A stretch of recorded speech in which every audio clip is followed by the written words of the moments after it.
பொண்ணும் பேத்தியும் வந்தால் நல்லா இருக்கும்னு மனசில் நினச்சிக்கிட்டே அவங்களுக்காக சமைச்சேன். அதே மாதிரியே வந்துட்டாங்க. மெதுவா வாடா, மெதுவா வா. ஒன்றும் பண்ணாது நாய், ஒன்றும் பண்ணாது. வாங்க வாங்க. நான் அங்கேருந்து பார்த்தேன். அங்கேருந்து பார்த்தனே அந்த ஜன்னல் வழி. இது எப்படி இருக்கு பாருங்க. இந்தா தங்கம், இதில் ஒன்று எடுத்துங்க, அதை கீழே போடு. சூப்பர் டேஸ்ட்டு தங்கம். இந்தா எடு, அப்படியே கடி, அப்படியே கடிங்க, முள்ளெல்லாம் எடுக்க வேண்டாம். கடிங்க, அப்படியே கடிடா. எப்படி இருக்கு? நல்லா கடி. முள்ளையும் எதுவுமே இல்லைடா.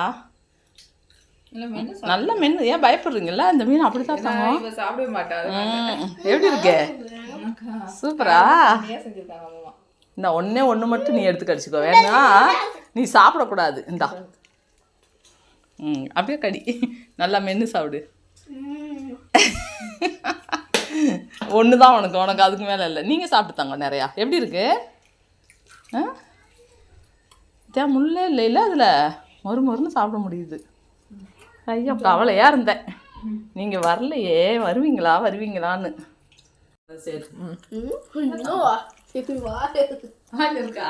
எப்படி தங்க இருக்கு? எடுத்து சும்மா கையில் நல்லா இருக்கா? இந்த பாருங்க, வேற மீனும் செஞ்சு வச்சிருக்கேன் உங்களுக்காக. இதுல முள்ளு இருக்கும் தங்க, இது பார்த்துங்க. இது நீங்க அப்படியே சாப்பிடலாம்.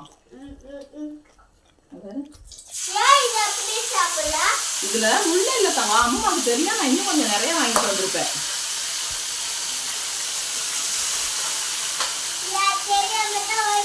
இது எப்படி இருக்கும்னு தெரியாம அம்மா வாங்கினேன். வந்து பார்த்தா சூப்பர் டேஸ்டா இருக்கு தங்க. அம்மா ஒன்று சாப்பிட்டு பார்த்தேன், சூப்பரா இருக்கு. பாருங்க, இப்படி பாருங்களேன், எப்படியா இருக்கு? சரியா? சூப்பரா இருக்கு. அப்படியே கடிக்கணும். அப்படிதான் சாப்பிட்டேன். இப்போ நீ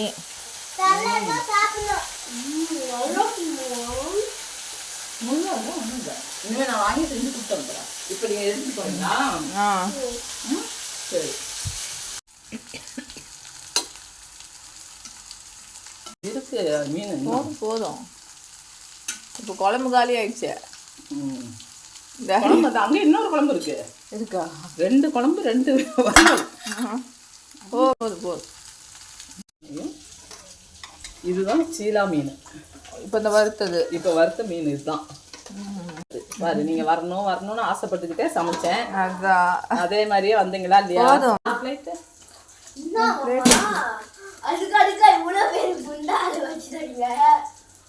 நீங்க தான் சாப்பிடாம கிளம்புறேங்கிறீங்க.